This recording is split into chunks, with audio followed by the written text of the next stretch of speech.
तेजस्विनावधीतमस्तु मा विद्विषावहै। ओम शांति शांति शांति। वक्रतुंड महाकाय सूर्यकोटि समप्रभा निर्विघ्नं कुरु मे देव सर्वकार्येषु सर्वदा। सरस्वती नमस्तुभ्यं वरदे कामरूपिणी विद्यारंभं करिष्यामि सिद्धिर्भवतु मे सदा। समस्तजनकल्याणे निरतं करुणामयं नमामि चिन्मयं देवं सद्गुरुं ब्रह्मविद्वरम्। ओम श्री चिन्मय सद्गुरवे नमः।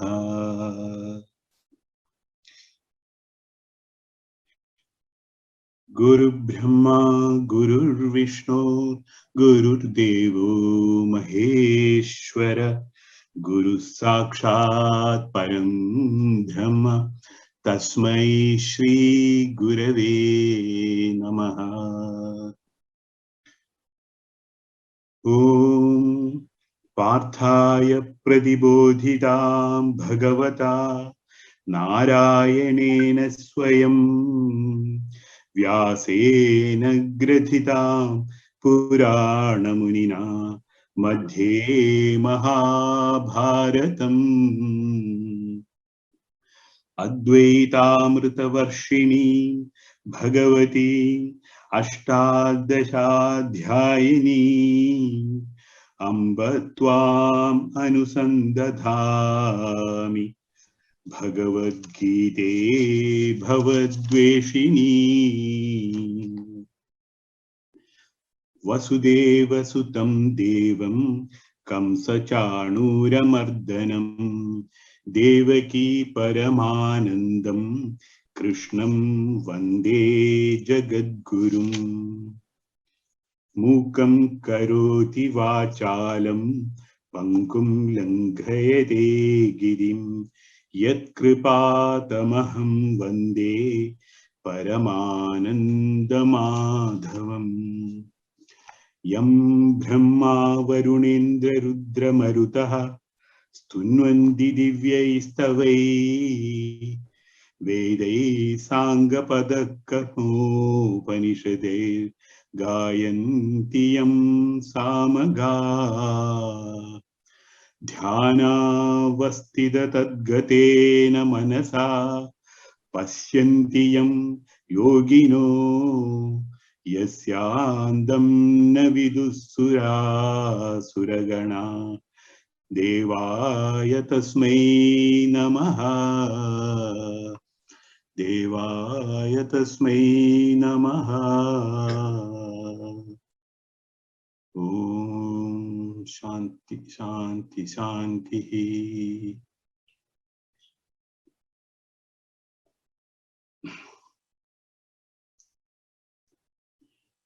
हरि ओम।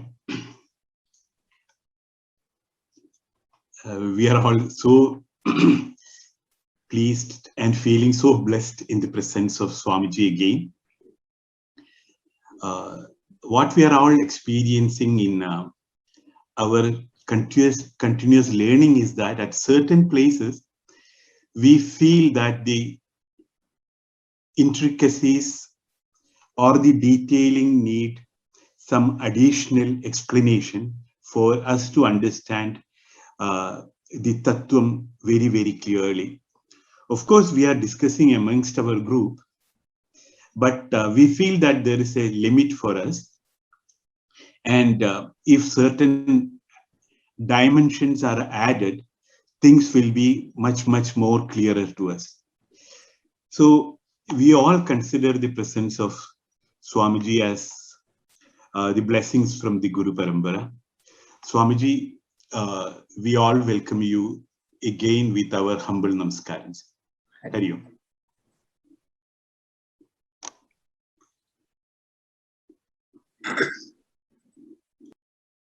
Swamiji, can we start the questions? Yes, yes. Thank you. Purna. Pranam Swamiji. Swamiji, all the examples that you told us in our last session were so powerful. You know, almost I think every week after that, we've always brought that back to all our discussions, whether, you know, it is about the excruciating toothache or the impartial sun. It was so powerful. So even in today's session, we are all looking forward to hearing your perspective and these beautiful, you know, examples from you, because they were so helpful. So thank you so much, Swamiji. The first question is from Ajit Ji. Ajit Ji says, from Tattva Bodha, we know we have obtained this Sthula and Sukshma Shariram because of our Purva Janma Punyam. And we know that this Manushya Janmam is to exhaust our karma phala through joys and sufferings, and death is inevitable for whoever is born. So does this imply that death indicates that a person's karma phala has been exhausted fully? If so, then how we are going through the cycle of Punarapi Jananam and Punarapi Maranam?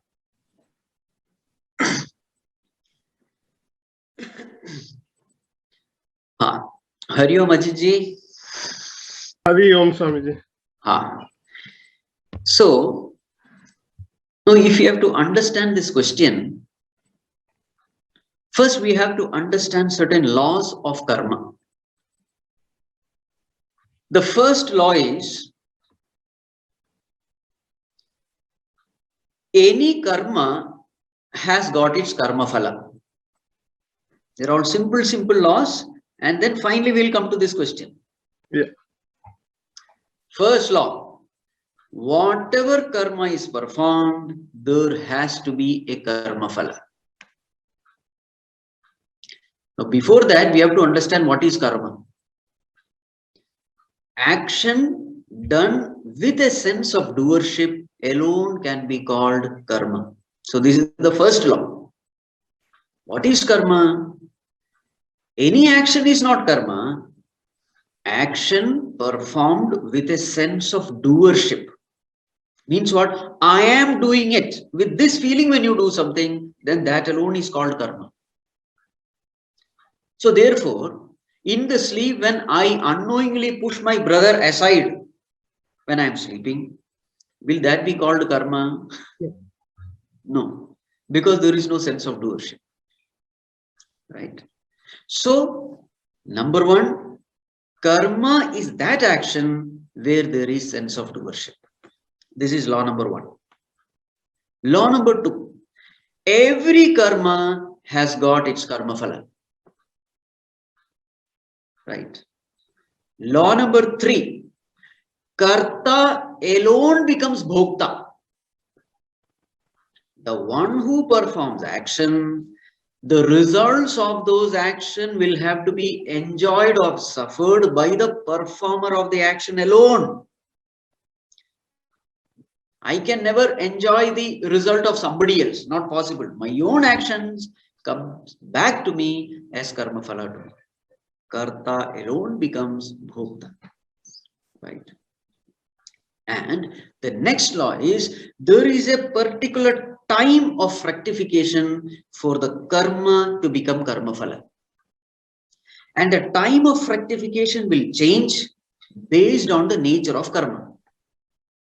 Some karma will give immediate karma phala. Like for example, if you pinch yourself, the pain is immediate.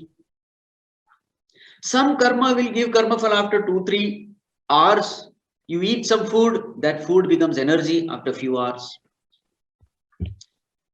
Some karma phala comes after 1 month. Say you write an exam, the result comes after say 1 month.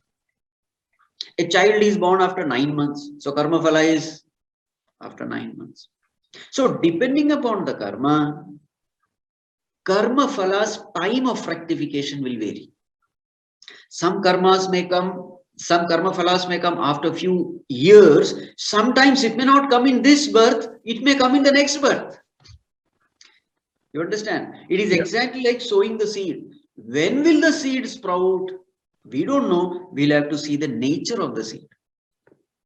Based on the nature of the seed, the sprouting will happen. Some may sprout overnight, some may sprout maybe after a few days or few months. Right? Yeah. Now, these are the fundamental laws of karma. Now, we have to understand three types of karma. I'm sure you must have studied in the Yes. Tattvaboda or something. Yeah. So, the first one is Sanchita karma. So, all those actions which we have performed, but the results have not yet come. Those actions are called Sanchita. Chita means collected. Sanchita means well collected. It is collected and kept. So the first karma is Sanchita karma. The results have not come. It has only been collected and kept.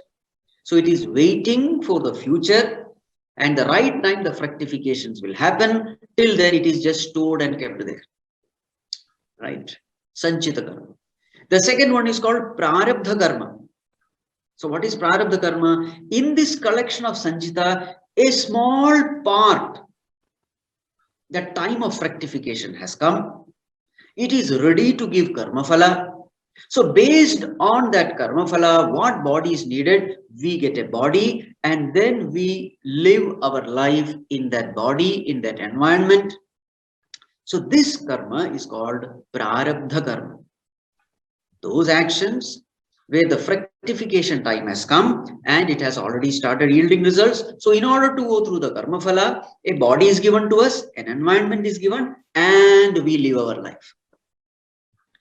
Prarabdha karma. And the third one is called Agami karma. What is Agami karma?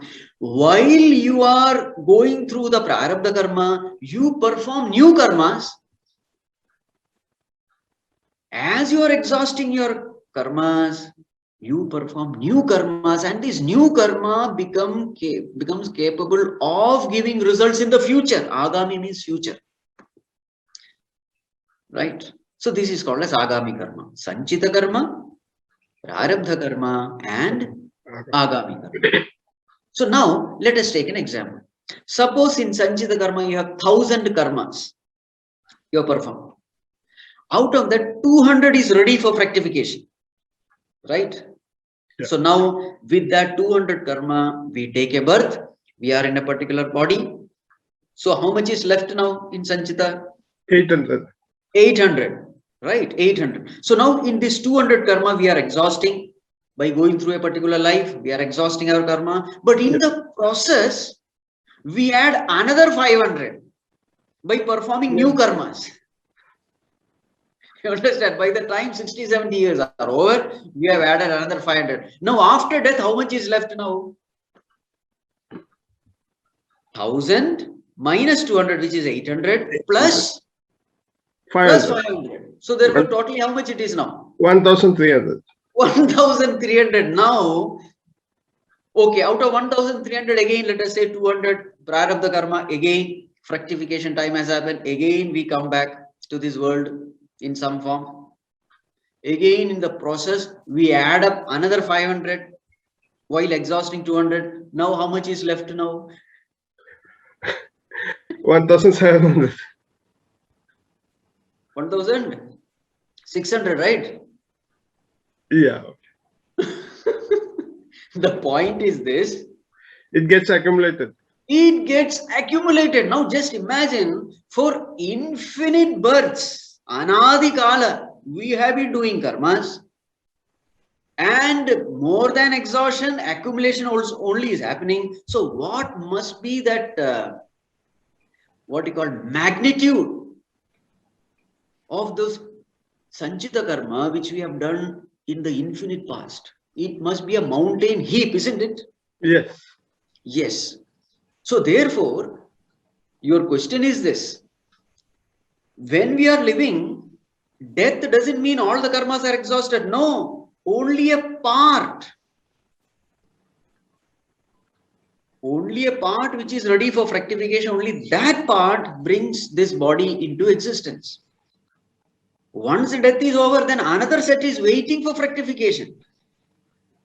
So it is just impossible that by going through the karma phalas, you can finish off this Sanchita karma. It is impossible because it's an infinite process. Then what is the only way? There is only one way, By gaining knowledge, you come to know the ego is an illusion. All the karmas are hanging on to the ego. Once you know the ego is an illusion, then all the karmas hanging on to the ego also disappears. This is the only way, there is no other way. It's the only way to end this Punarapi Jananam, Punarapi Manam. Now, you understood this Punarapi? Yeah. Yes. So is the question clear? Yes, yes, Swamiji. Question is clear. With your permission, can I ask a addendum to this question? Yes, please. You see, in this life, some people, like children, when they are born, they don't even see life. Immediately within few days, they take death. Yes. Sometimes people die at young age. Even we have relatives who are gone at very young age. Yes. So this doesn't, I don't know. It always troubles me to understand, because I have experienced in my life people who are close to me or my relatives who have gone very early. Then we think they will survive or what. So I just, if Swamiji could throw some light on this. See, isn't it true that sometimes we purchase a mobile phone, a brand new one, and in 1 week itself we exchange for something else? Yes. Isn't it? It's a new one. Yeah. But for you, it has become old. Some latest one has come. For somebody else, it may be new, but for you, it has become old because some other model has come, some other brand has come. So what do? You give that up, you take up the new one, isn't it? Yes, sir. In the same way, the physical body is an equipment.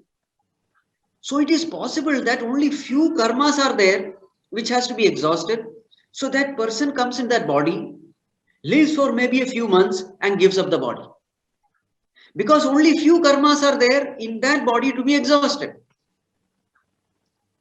In our example, like this 1000, we have taken 200 as a prarabdha karma. Yeah. Sometimes some prarabdha karmas are such that only 1 or 2 are there. Only 2 units of prarabdha karma is there. So he need not live another 50, 60, 70 years. Maybe few months is enough. Yes. You understand? So that is how it is happening. It is not necessary that a person has to live the full lifespan. Not necessary. It all depends on that karma theory principle. In this particular body, how many years he is supposed to live, or rather how many days he is supposed to live, everything is predetermined.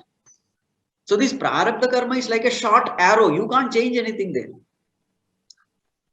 It is already predetermined that this person is going to live for this many years and is going to go through this many experiences. It is all predetermined. We have no choice. Is it clear? Yes, very clear, Swamiji. Right. Hariom. Swamiji, the next question is from Reshma ji. She says, Jiva and Ishvara are both upadhis of reflected consciousness. Jiva is microcosm and Ishvara is macrocosm. Then, how is it that Jiva is ignorant while Ishvara is all knowledgeable? Hari Amma, are you there? Yes. Now see, let us take our own experience to understand this Jiva and Ishvara concept, right? So we all have this experience of dream, isn't it? So in dream, what happens? Our dreaming mind projects a dream world, isn't it? And the world is so real that you will never have any doubt that this world is, unreal. You will never have that doubt. The dream world is made so perfect, whether it is the sky, the sun, the moon, the mountains. Every experience is so perfect. Who is making it? Our own dream mind is making it. Right? Now, in the dream mind, you exist with a dream body and going through all those dream experiences. So in that experience also, you have an individual mind. Please understand. There is a mind, a dreaming mind, which is projecting the world, and there is an individual mind which you have, with which you are going through these dream experiences. Yes or no? You have a dream body and you have an individual mind in that dream world. For example, suppose you are writing an exam. This is a common dream which we all have. Question paper is long and the time is short and you are tensed up. You are looking around, everybody is writing, but the question paper is so difficult and you are tensed up. Now see, in that dream, your own dream mind has projected that examination hall. Your own dreaming mind has projected all the people. So they are all writing, meaning they all know and I don't know. These questions are there. Very few of them I know. And I am scared, worried whether I will pass or not. Now see, you have an individual mind which is an ignorant mind. And you have a dreaming mind which is an all-knowing mind. You understood? Are you able to experience the presence of two minds in yourself? In the dream, you have a dream body and an individual mind, which is an ignorant mind, and you are an ignorant person going through all the miseries. At the same time, at that state, you are not aware that the whole world is projected by your own mind, an omniscient mind, an all-knowing mind. This, when do you come to know? The moment you wake up, you come to know, oh, this was all the play of my mind only, isn't it? Now see, so in your own experience, you will find you have two different minds. One is the mind of the individual, one is the mind of the total. One is the mind of the samashti, one is the mind of the vyashti. Where are these minds? In yourself. After waking up, you come to know both these minds were unreal, both these minds were an illusion. Yes or no? You come to know this dreaming mind is also an illusion. You come to know this individual mind through which I was worrying, that also is an illusion. Remember, both of them are reflections only. Both of them are illusions. Both of them are unreal. When do you know? When you wake up, you come to know. So what is Jiva? Jiva is nothing but Vyashti with the limited body, limited mind. When you identify with that limited body-mind complex, you appear to be ignorant. But when you identify with the totality, you appear to be omniscient, all-knowing. Both are in you only. So in the same way, now the same thing you apply in this world also. Now we have a waking mind. We think that this body is me and I am going through certain experiences. Understand there is a mind just behind this waking mind, which is an all-knowing mind. The mind of the samashti, which we call as Ishvara, which is a common mind for everything. So just like the dreaming mind has created not only your individual mind, but the mind of all those people you are seeing in the dream. Who has created the individual minds of each and every individual in the dream? Your own dreaming mind. In the same way, all the minds that we see in the world, whether the minds of the plants, animals, insects, birds, humans, they are all created by this cosmic mind. Cosmic mind or the samashti. Sometimes this term is called as Hiranyagarbha. This is another term used. Or Ishvara, whatever. So now this is the difference between Jiva and Ishvara. Actually, there is no difference. But there appears to be a difference. Did I answer your question, Amma? Yes, sir. Right. Swamiji, the next question is also Reshma ji's. Yes. And there are two parts to this question. Huh. Reshma ji says, Karana Shariram is Anandamaya Kosha. We have learnt this, and it is Ajnanam or ignorance. The first question is, why is it that ignorance, which is the cause of all problems, comes under the bliss sheath? And the second question is this Ananda or bliss the same as Satchitananda Atma? Right. Amma, see, it is like this. This is a common question among all the beginner seekers. Is Anandamaya Koshas Ananda and Satchidananda, both the Anandas are same? It is not same. See, Anandamaya Kosha, what do you say? You call it as a bliss sheath, isn't it? And what about the Ananda of Atma? It is not bliss sheath, it is bliss. There's a huge difference. Bliss sheath is something which covers bliss. And bliss is something which gives bliss. What is kosha? Kosha is a covering. So what is the job of a kosha? The job of a kosha is to cover. So what is kosha doing? It is covering Ananda. That is why Anandamaya kosha. So one covers Ananda, the other gives Ananda. You understood? So now this kosha is a very important thing which you have to understand. So there are what you call pancha koshas. So what is the first one? Annamaya kosha, right? Annamaya kosha. So what is it doing? Now very many times we try to imagine that there are so 5 layers, and inside, and then in the middle there is this Atma being hidden by these 5 koshas. This is how we imagine things. See, it is not like that. Kosha means something which distracts your mind, takes away your mind from the real self. This is the way we have to understand. Covering means what? Covering means it prevents you from knowing it. That is covering. For example, Annamaya kosha means this physical body is called Annamaya kosha. What does it do? It makes you believe that you are this body, and thus distracts your attention from the real you, the Supreme Self, the Satchidananda. Are you able to understand? So you think, oh, maybe I am this. And you take yourself to be the body. But actually you are consciousness. So what has this body done? It has covered the self, meaning it has prevented you from knowing the real self. So kosha has to be understood like that.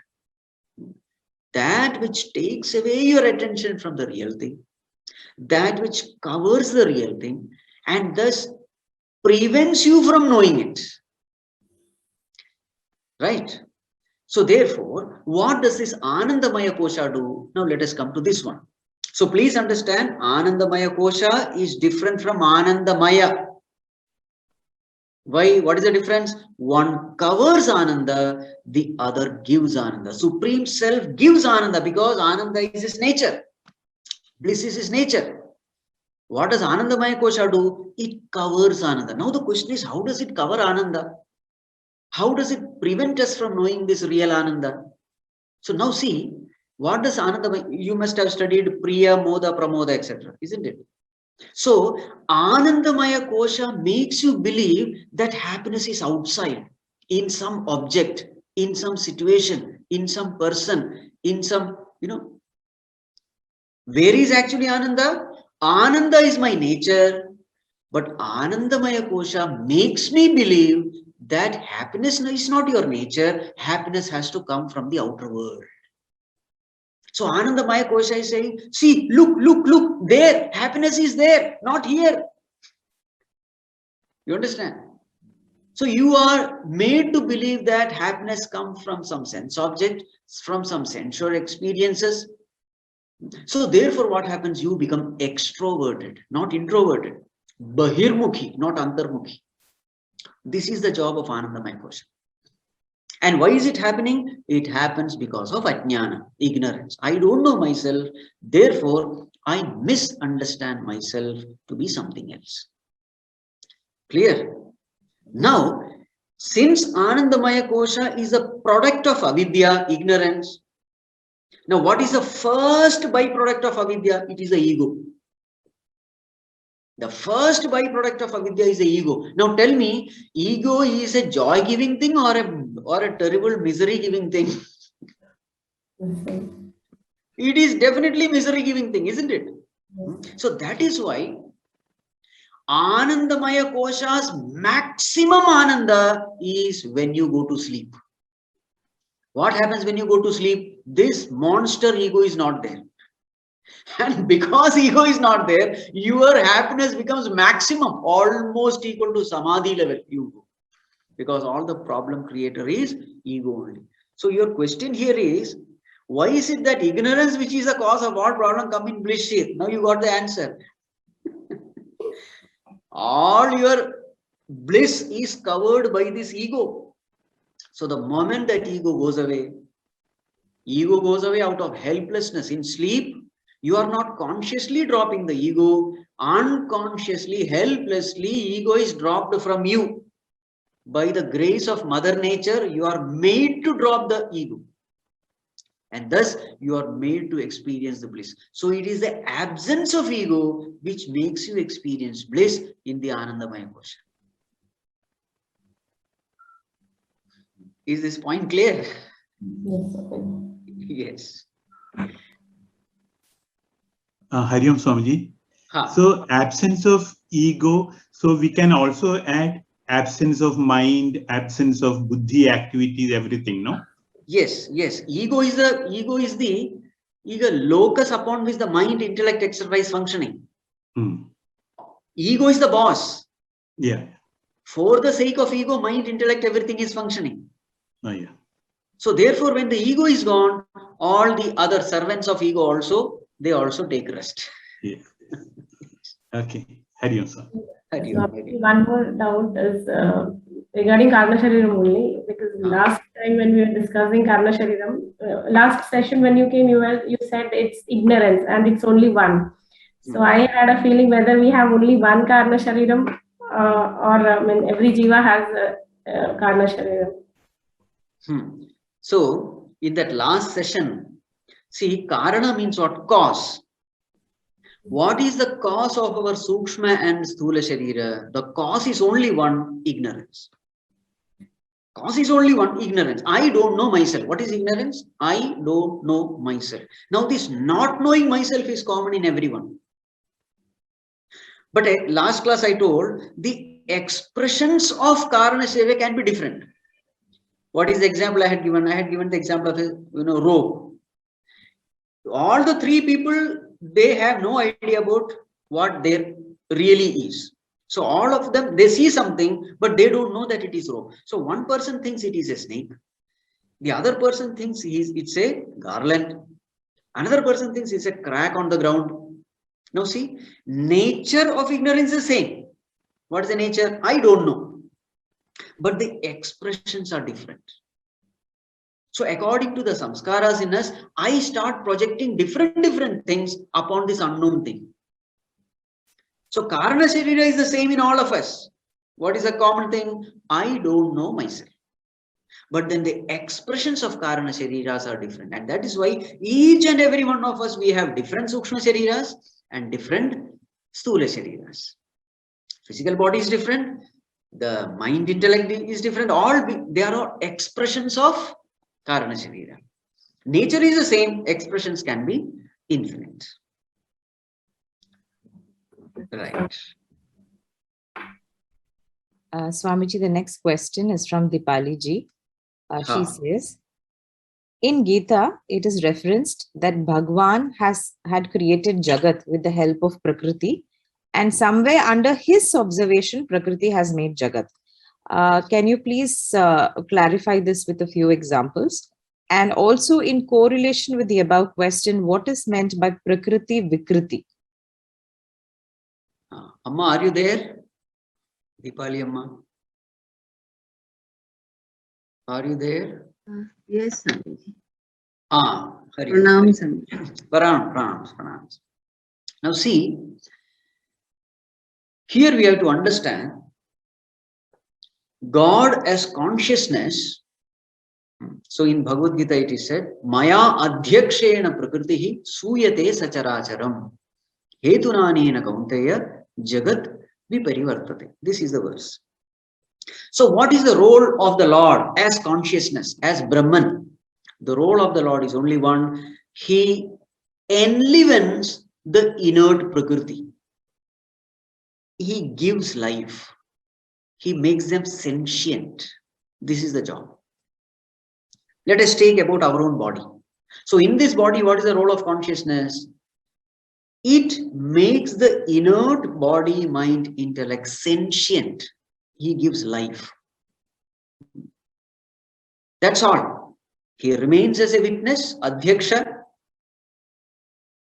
He is a sentiency-giving entity. right? What that body, mind, intellect does, that will depend upon the vasanas of that person. But the power giving principle is this Bhagavan, the Lord, the pure consciousness. So now you are asking for example. Lot of examples have been given by Gurudev. One example is the electricity example. So the power giving principle is electricity, but how that device will behave will depend upon the nature of the device. A bulb will give light, but with the same electricity, a fan will rotate, a cooler will cool, a heater will heat. So depending upon different devices, each nature, the very same energy is, what you call, that energy is utilized in different ways depending upon the nature of the equipment. Right. Another example given is the fuel example. So if the car has to move, the fuel has to be there. So what is the role of the fuel? The fuel is energy giving principle. That's all what it does. Where the car has to go, who has to decide? It is not decided by the fuel, it is decided by the driver. So whether the car reaches the destination or whether the car reaches the police station by creating some accident, police catches whom? The police will not arrest the fuel, the police will arrest the driver of the car, isn't it? Yes. The fuel job is only to give the power for the car to move. But where the car should go is decided by the driver. Right? So these are all the examples given by our Mahatmas in making this idea clear. So what is the responsibility of the Lord? He just makes the body, mind, intellect sentient. After that, what this body, mind, intellect does, it depends upon the vasanas of that person, the nature of the person. So a criminal does crime with which power? God-given power only. But he does a crime. Another person does service to the society. Both of them are utilizing the same power, the same sentiency given by the Lord, but one utilizes it in the right way, the other one in the wrong way. In both these cases, what is the role of Bhagavan? He is just a Sakshi. He has nothing to do with any of this. So this way we have to understand. Now you are talking about this Prakriti Vikriti. Please understand, Vikriti is translated as misbehavior. Isn't it? Vikriti. Vikriti. Viparita kriti. Kriti means action. Vi means viparita, opposite, unrighteous. Now please understand, as far as Prakriti is concerned, there is no Vikriti. But as far as a Manava is concerned, there is Vikriti. The Vikriti is not of Prakriti, Vikriti is of Manava only. Isn't it? Suppose a mother is beating the child. Can you say mother is misbehaving with the child? Child is being beaten because he deserves it. This fellow, naughty fellow, does all kinds of unwanted things, and finally mother gives 2 tight slaps. Then if you say, no, mother is misbehaving. No. Mother is forced to misbehave because the child was misbehaving. You will always say child is misbehaving. You will never say mother is misbehaving, isn't it? You say mother is punishing. So these human beings, we coined this term Prakriti Vikriti. Actually, this term is absolutely wrong. You are the fellow who is Vikriti, not Prakriti. We pollute the atmosphere, we pollute the environment. The whole earth has been reduced to unlivable place. We pollute the air, pollute water, and that is why all this corona and this and that, everything is coming, flood is coming. Why? It is all because of our Vikriti. The cosmos is just a reflection of our action. In the 3rd chapter, it is very clearly said, Devan bhavayatanena te deva bhavayantuvaha parasparam bhavayantaha shreyaf paramavapsyatha. So this is the Upadesha given by the Lord. You worship this Prakriti, these cosmic forces, and they in turn will bless you. So this way, cherishing each other, may you attain the highest prosperity. This is the Upadesha, this is the loving guidance given by the Lord to the mankind. You worship this Prakriti. make this environment clean. Then what will happen? This Prakriti will in turn bless you. So there is an intimate relationship between our actions and the behavior of cosmos. There is an intimate relationship. There is a karma phala relationship. So if our actions are good, Prakriti will be wonderful. In Bhagavatam it is said, when Yudhishthira was ruling the kingdom, rainy season used to be perfect. 2 months, and that too, as much is needed, that much rain only used to come. There was nothing called Ativrishti or Anavrishti. No rain or too much rain. No. Perfect. When Yudhishthira was ruling the kingdom, this was the case. When Bhagavan Ramchandraji was ruling the kingdom, this was the case. So there in Bhagavatam it is said, the cow's udder used to be filled with so much of milk that the calf, after filling its tummy, also milk was left. Only that milk was used for others, use for yetna, etc. So there was what you call prosperity everywhere. Why there was prosperity everywhere? Because our actions were noble, righteous, divine, selfless. So there is an intimate relationship between our actions and the behavior of Prakriti. Exactly like there is an intimate relationship between child's behavior and mother's approach to the child. Mother is always loving, but if the child is very good, then the mother's love will multiply. If the child is very bad, then mother also helplessly she has to become bad, isn't it? This is what we coin. We, these naughty children, we say Prakriti Vikriti. The term is wrong actually. It is our Vikriti. Amma, is it clear? It's clear, and so many questions also cleared Okay. related to that. Thank you. Okay. Pranam. Swamiji, the next 2 questions are from our Atma Bodha class. When we revisited these verses, we had some doubts, and so they are not from a specific person. The first question is, in Atma Bodha verse 8, Upadane Akiladare Jaganti Parameshware Sargas Titilayan Yanti Budbudaniva Varini. In this verse, the term Parameshwara has been indicated as efficient cause. Can you please briefly explain the terms instrumental cause, material cause, and efficient cause? Okay. See,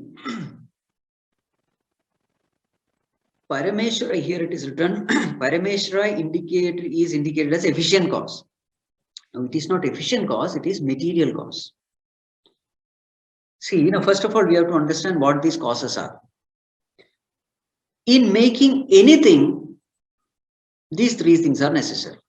What are the 3 things? You need a material, you need an instrument to make something, and also you must need the knowledge to make it. So the common example given in our scripture is the pot and the pot maker. So if you have to make the pot, what is necessary? So what is the material cause? This material cause is generally called as Upadana Karana. Upadana Karana means material cause. With what material are you going to make it? So as far as the pot is concerned, it is mud, isn't it? So mud is the Upadana Karana. Then what is the instrumental cause? That wheel to rotate in those times. So that wheel is the instrumental cause. Generally, this material cause and the instrumental cause together, they call it as Upadana Karana. So Upadana Karanam is the mud and the wheel. Efficient cause, Nimitta Karanam. This is another term used. Nimitta Karana means the intelligent cause or the efficient cause. So in order to make pot, you must have the knowledge. So who is the one who has this knowledge? So that what entity is called efficient cause or intelligent cause. It is in Sanskrit called as Nimitta Karanam. So Nimitta Karanam and Upadana Karanam. These are the 2 causes. As far as the pot is concerned, material cause is the mud and efficient cause is the potter who knows how to make the pot.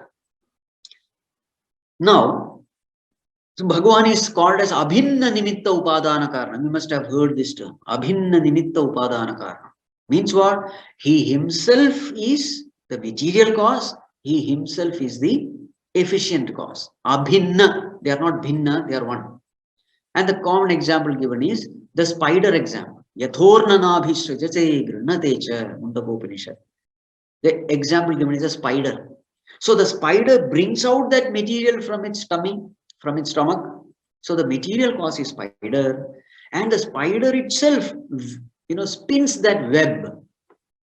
So the efficient cause is also spider. So just like that spider brings out the material from itself and spins the web, in the same way Bhagavan, from himself he has brought the material and he has made the world. So Bhagavan's name is Abhinna Nimitta Upadana Karanam. Now here we have to understand, see in the name itself again, Upadane Akhiladhare Jaganti Parameshware. So Upadana Karanam means what?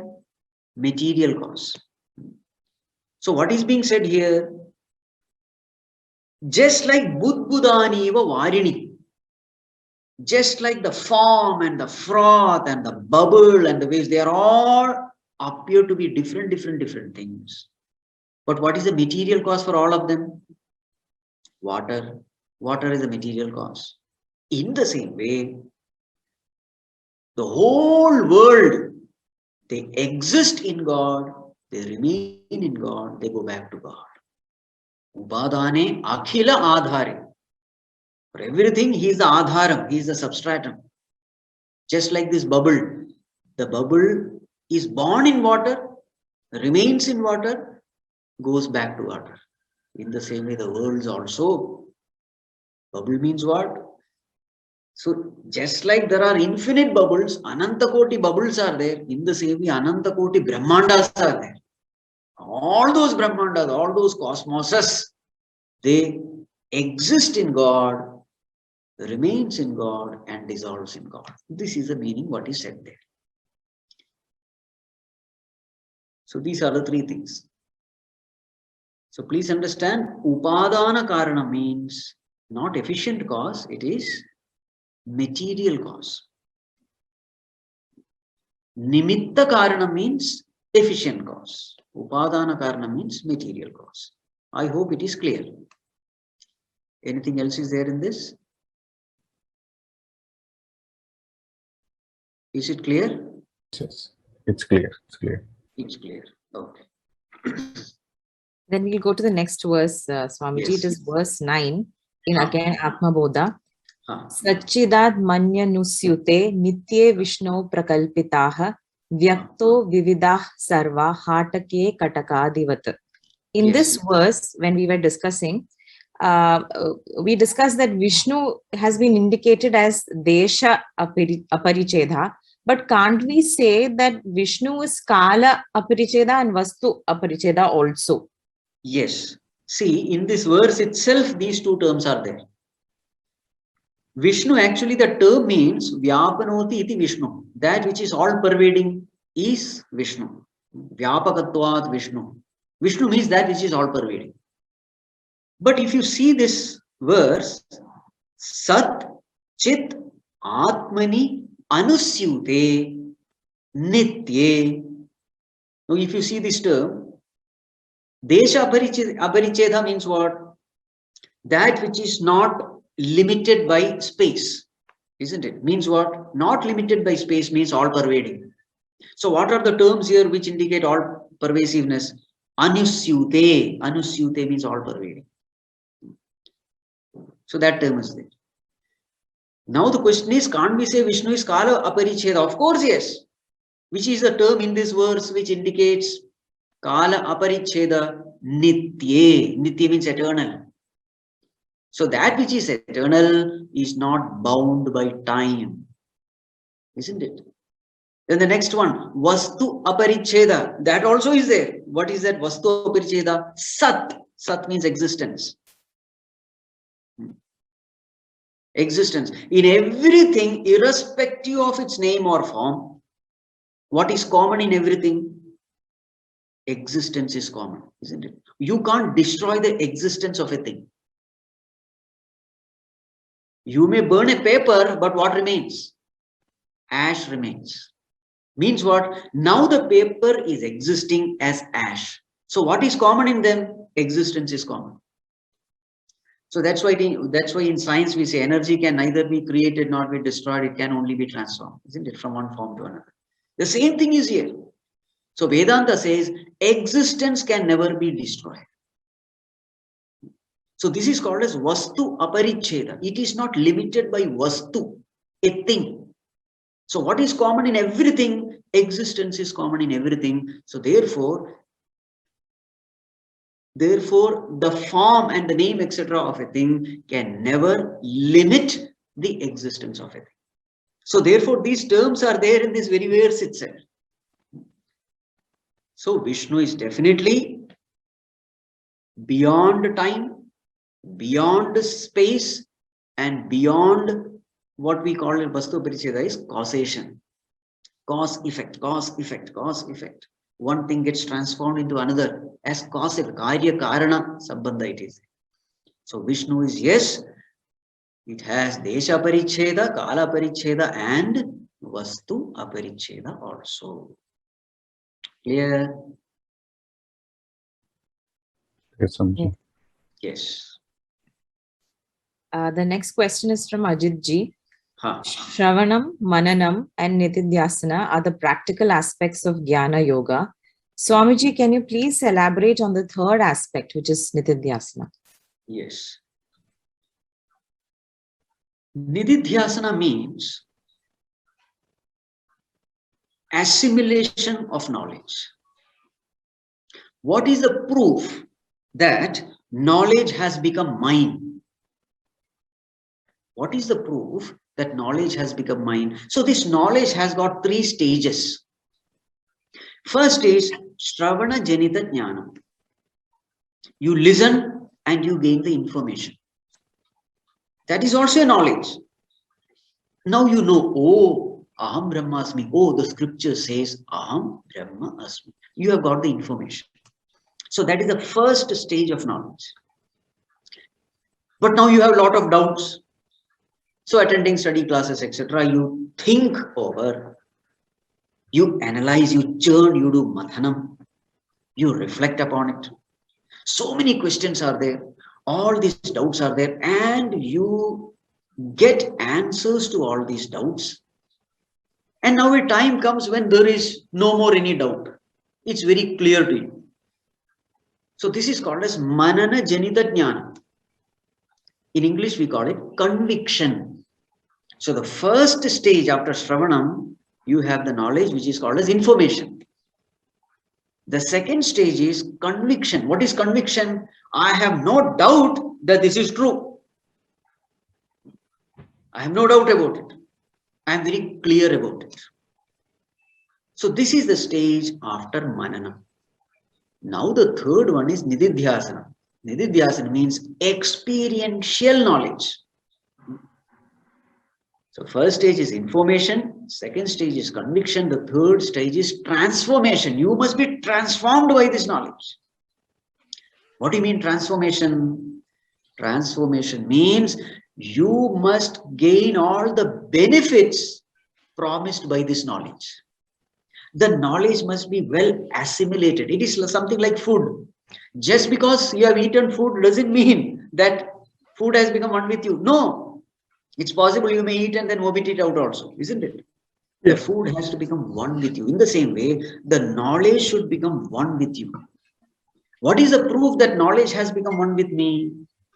Any situation, I am asked to respond to that situation.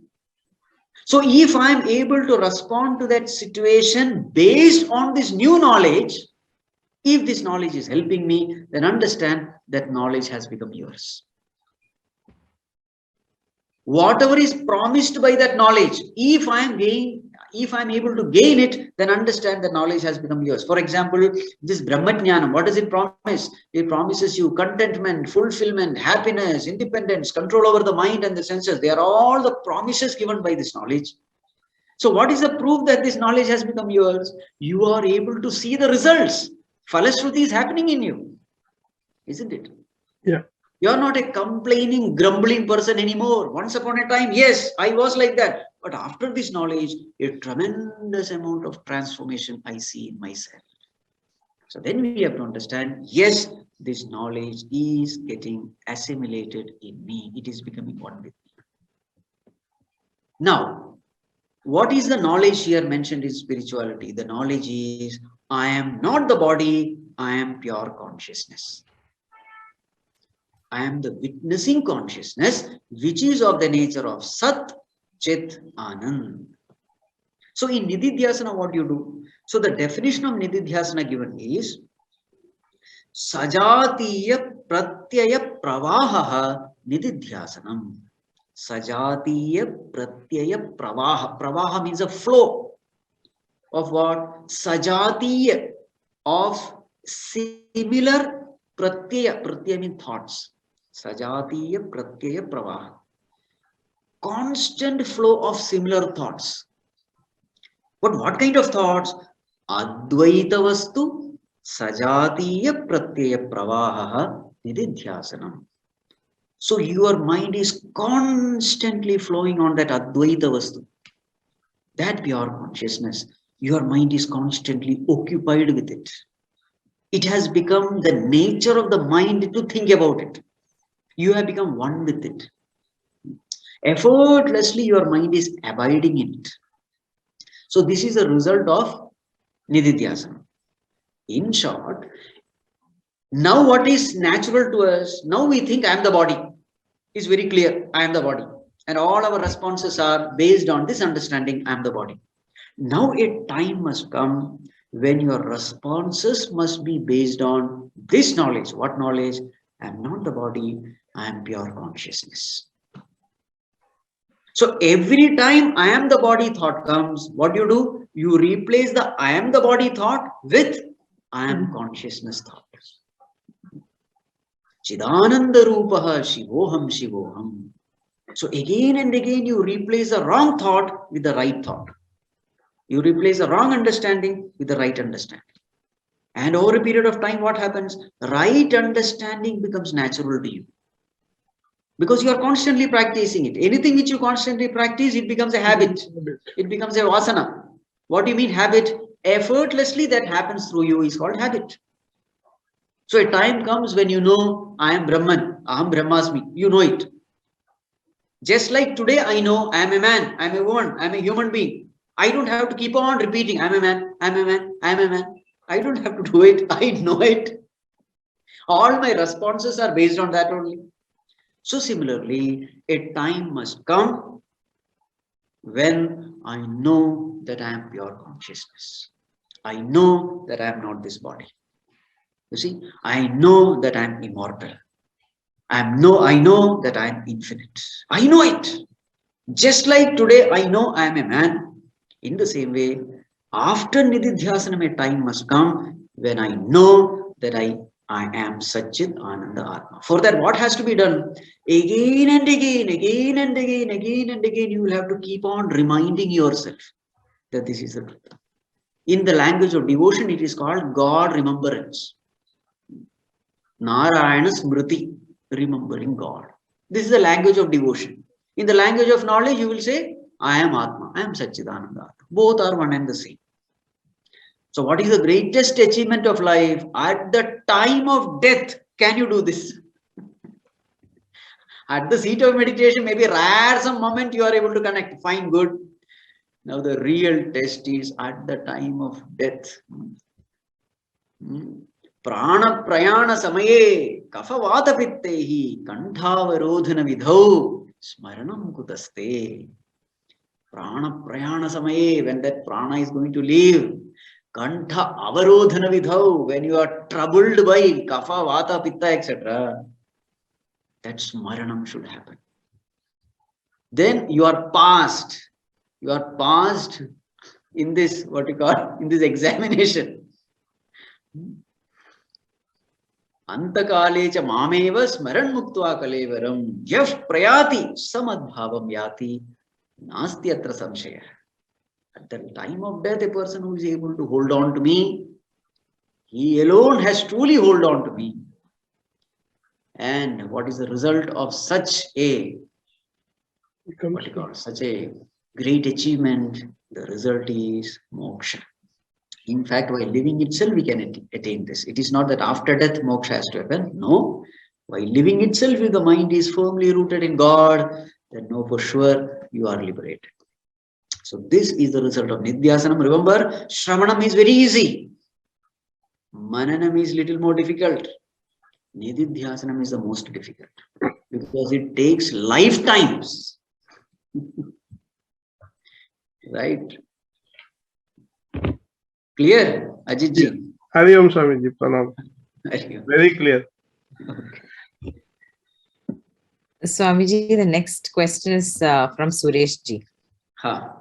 Suresh ji says, Gita chapter 17 verse 15, we have studied Anudvegakaram Vakyam Satyam Priyahitam Chayat. Speech which causes no excitement is truthful, pleasant and beneficial. They constitute the austerity of speech. We have also studied that in Manusmriti says Satyam Bruyat, Priyam Bruyat, Na Bruyat, Satyam Apriyam. Speak the truth, speak pleasantly, do not speak the truth in an unpleasant manner. However, even after having studied all this, in our practical life, we feel guilty if our words do not tally with our thoughts and actions. So how can we practice Satyam in our daily life? Ha. See, Suresh ji, the very fact that we are feeling guilty, that guilt, please understand, it's a great blessing from the Lord. It is a, what you call, it is a request from the Lord to correct ourselves. So guilt has to be understood this way. Whenever we are guilty, one thing is for sure, we are wrong. What is the sign that my actions are sinful, whether I have done papa karma or punya karma? How do I know? After karma, look at the state of your mind. If the guilt is there, then understand it is a papa karma. If there is a joy, a spiritual joy, understand it is a punya karma. So whenever there is guilt, understand we have to correct ourselves. Our actions, our words, our thoughts were not proper, therefore that guilt comes. Guilt is always expressed as a disturbance of mind. So Sambhavami Yuge Yuge actually is nothing but Bhagwan's, avatar. What is Bhagwan's avatar? Don't expect an avatar somewhere outside. That may also happen, but Kshane Kshane, not Yuge Yuge, every moment Bhagwan's avatar is happening. When Abhyuthanam adharmasya. What is that verse? Yada yada hi dharmasya glanir bhavati bharata. So whenever there is a glani, when adharma rises in us, Bhagwan says, I take avatar. So in our individual case, what is that avatar? This guilt feeling is the avatar of Bhagwan. As though Bhagwan is warning us, see, you are taking the wrong path, correct yourself. There's a loving guidance from our Creator to us. So guilt means what? We have to correct. Now the question is it possible to practice Satyam in life? Now in 17th chapter of this verse, Anudvegakaram Vakyam Satyam Priyahitam Chayat Swadhyaya Abhyasanam Chaiva Vangmayam Tapa iti uchyate. It is said there. It is called as Vangmaya Tapas. Know for one thing, any tapas is painful only. It is not going to be easy. You can never have a tapas which is very easy. Isn't it? Tapas means what? Effort. Tapas means heat. When do you get heated up? When there is effort. Isn't it? Heat and sweat and all that comes when you put forth effort. So it is like climbing a uphill. It is called as uphill task. Falling down is very easy, but climbing is very difficult. That's why it is called tapas. Why tapas? You have to do it very, very carefully, with full of planning, with full of patience, with full of perseverance. This is called as tapas. So, though it is difficult, it is not impossible. This we have to understand. We accept it is difficult, but it's not impossible. So how to practice this one virtue? So you will always find that in every situation, very many times, Satyam is very bitter. The truth is bitter. Now it is our responsibility to make Satyam sweet. The more we practice, the more we become a masters in it. For example, now I can give you only, there are plenty of examples. I can give only one small example. Suppose in your office there is somebody who is working and he is doing the wrong thing. He is not doing a thing rightly. Now you have to correct him. And nobody likes to get corrected, isn't it? Because greater the ego, greater the refusal in getting corrected. So now what to do? Now you have to correct because that person's, what you call, wrong performance will affect the whole company, whole organization, whatever. But at the same time, if I try to correct him, our relationship will get disturbed. He will not like it. His ego will revolt. Our relationship will, So now what to do now? But you have no choice but to correct him. Now one way of correcting is, in front of everyone, you shout at him. If he's your junior, you shout at him. Bring out all his faults. Humiliate him, insult him in front of everyone. Now this is what normally people do. Right? This is one way. Now what have you done? This is called apriyam way. No doubt you have told the truth only. Yes, Satyam is told. What you have told, absolutely everything is right. But you have put it in a wrong way. In an apriyam way. Now we have to think of what are the other ways in which I must tell the truth, but I must tell it so sweetly that that other person is ready to accept the truth. What are the ways? There are so many ways. We have to just do little research in it. That's all. For example, if somebody is doing something wrong, immediately don't go and tell him that you are wrong. No, that is not the way. Call that person to your office. Have some family chit chat. Who all are there at your home? Wife, children, what are they doing? And slowly build a very beautiful relationship with that person. And that person should feel that here is a person who is loving me, who is respecting me, who is appreciating for whatever I am doing. Now and then keep appreciating him for whatever his contribution is towards the organization, towards the company. Make him feel very good. Now see, all of us, we have one weakness. You know what? We crave to be loved. We crave to be respected. Right? Everyone. So now what have you done? You have given so much of love to him, so much of respect to him. Now he starts enjoying your company. He starts loving your presence. Why? Because your presence gives him joy. Happiness is one thing which all of us want. And whenever I receive love and respect from someone, I want to be in the company of that person. I want to be in the good books of that person. You see? So now what you have done, you have conquered that person with your love and respect. Now, after doing all this, now when you suggest him correction, he will have an open-mindedness to get corrected. Why? Because he doesn't want to miss you. Because you are a source of happiness for him. So first what you have to do, first appreciate him for all the good things he is doing. So our first assignment will be find out all good things in everyone. Before going to correct somebody, what is the first thing we have to do? Find all the good things in them. So what we have to do, we have to go for a sandwich approach. What is the sandwich approach? First tell five good things about that person. He is very happy. And after that you say, see, all these things are fine. If you can just make this improvement, it will be wonderful. If you can just add to this, it will be wonderful. So now your words are so sweet. Your words are so loving, full of appreciation. And then when this correction comes, that person will be very much willing to accept your suggestion and get reformed. So first appreciate him, tell something good, make him happy, then suggest the correction, and again after that appreciate him. Now that is called a sandwich.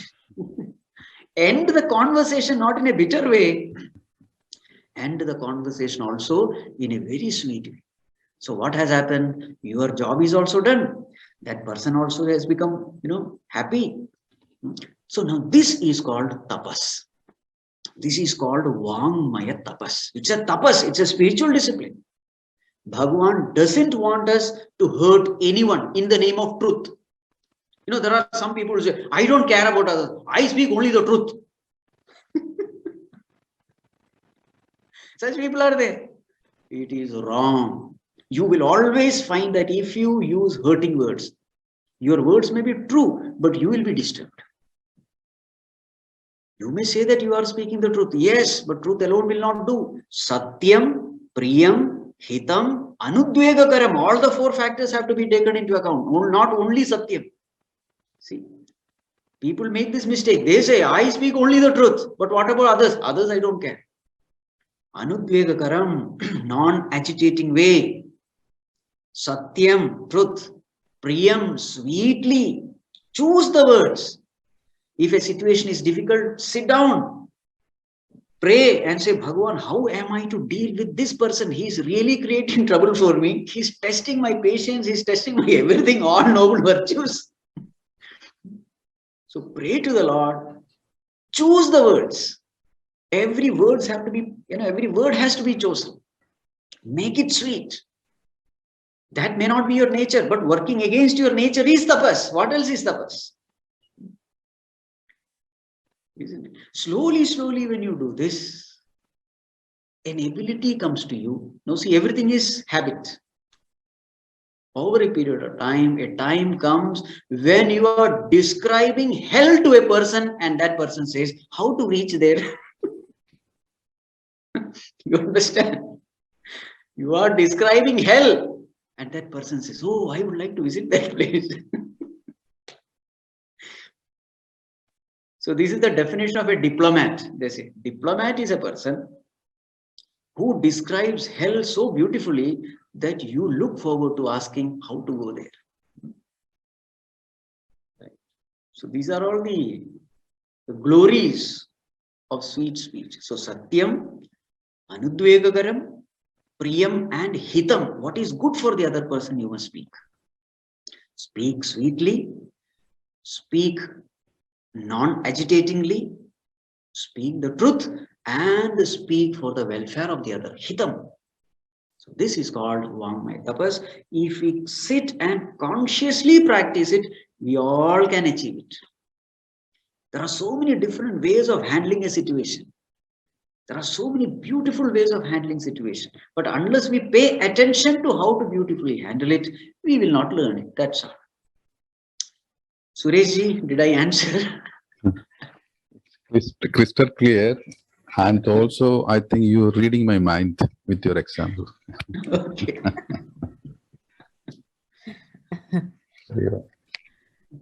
Swamiji, the last question is also Sureshji's. And here he asks, how important are Shad Chakras and Kundalini, which are considered as Laya Yoga, for an Advaita Sadhaka? As far as Advaita Sadhaka is concerned, we need not worry about Shad Chakras and Kundalini. We need not worry about all that. There are so many paths to reach the truth. Our Mahatmas, our teachers, they never insisted on all this.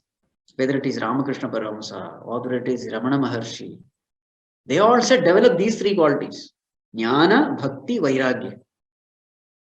Knowledge, dispassion, devotion.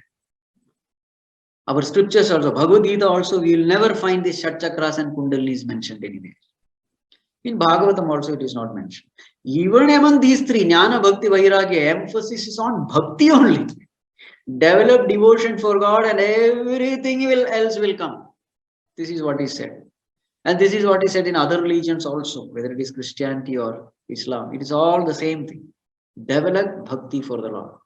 In Bhagavatam, Bhakti is concerned, Mother, Bhakti Mata. She has two children. Who are there?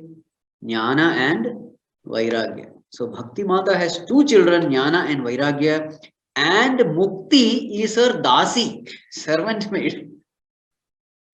So the point is this, if you have Bhakti, you have everything.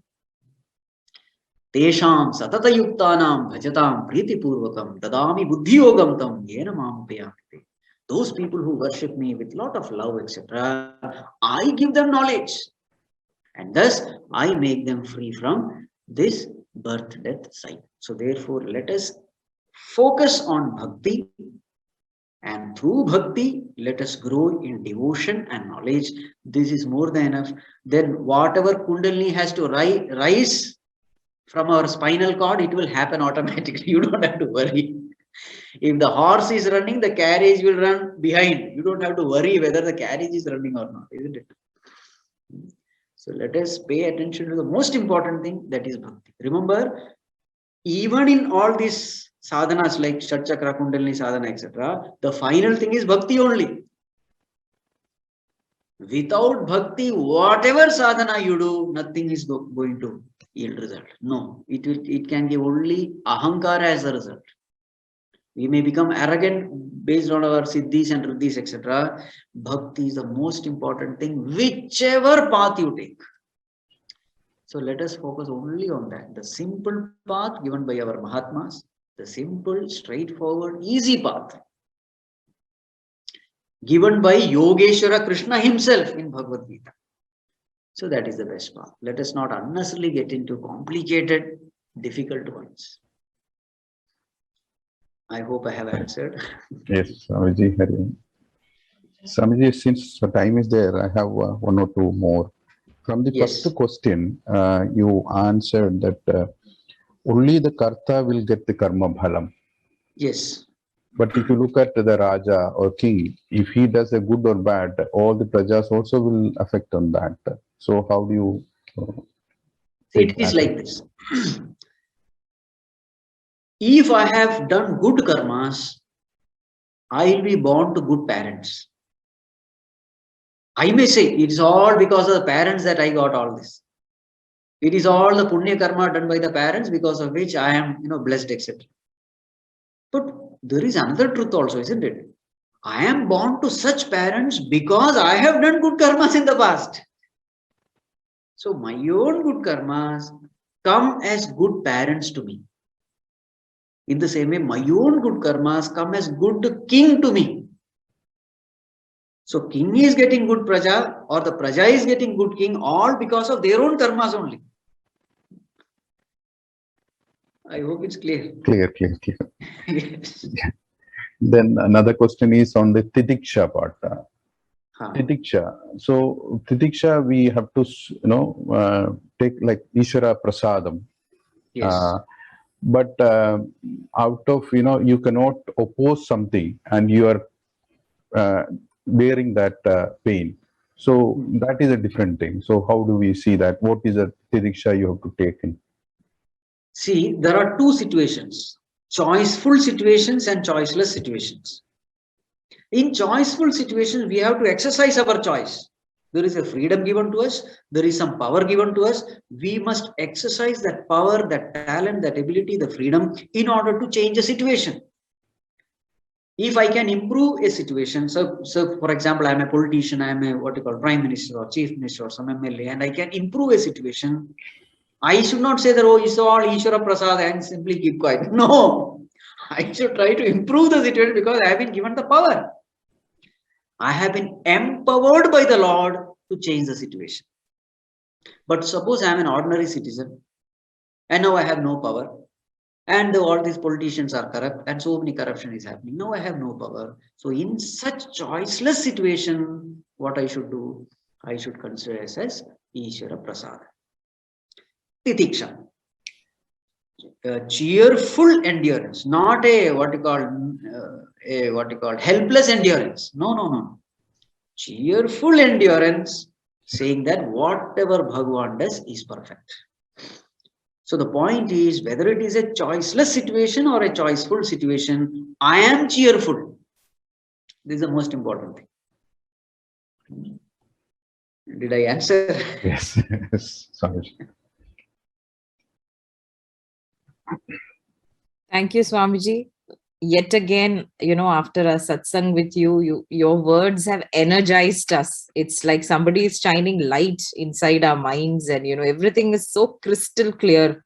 So thank you so much, Swamiji. Pranam. I request Suresh ji to take over and conclude the session. Yes, Hari Om Swamiji. Same thing. We have a state before the question answer session and another state in after the question answer session, and that keep us in take us to the next level. So that is very important. What we have seen from the last two classes, and whatever we read, we always say that the guru's direct discussion is required. We can see that difference here. We are reading the book, we are discussing each other, but when you comes and explain things in a different plane, that will stay with us forever. Hari Om Swamiji, that thank you so much for that. And we expect every month. We wanted actually every week, but you since you don't have time, we at least want every month your presence so that we will be clear on our clarity on whatever we learn. Venerji, is there anything to be added before we conclude? Hari Om. In fact, I was just waiting for a couple of minutes and you gave me that. Hari Om Swamiji. Swamiji, when you told us that our actions will be repaid, will have to be repaid by us only.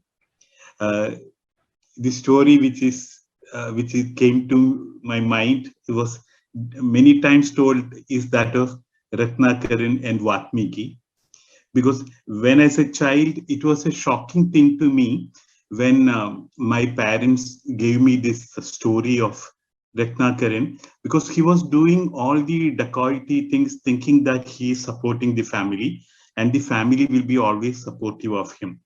But when he went and asked the family members, okay, I'm doing this for you, you will take the responsibility for that. Father, wife, everybody said, no, whatever you do, you have to take this responsibility. Because as a child, this was a shocking realization at that time. And further on our studies, the real aspects, I mean, knowledge-wise, it is further enlightened. And you also gave today's class the same thing. So that is a thing. Then, Swamiji, another thing in the next session probably will be, you had told that everything is predetermined when we have this life from the prarabdha karmas. But in the next class, we will definitely ask you to explain about how we can reduce this. We have learned about that we can remove something, something we can burn and destroy this thing also. So that will give us more confidence to go ahead. Yes, these are the only things which I wanted to bring to your attention. Hari Om. Swamiji, can we conclude, Swamiji? Yes.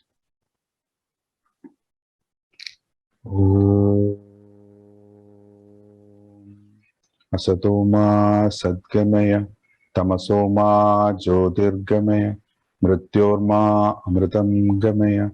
Om Shanti Shanti Shanti. Om Purnamada Purnamidam Purnat Purnamudachyate Purnasya Purnamadaya Purnameva Vasishyate. Om Shanti Shanti Shanti. Hari Om Sri Gurubhyo Namah. Hari Om.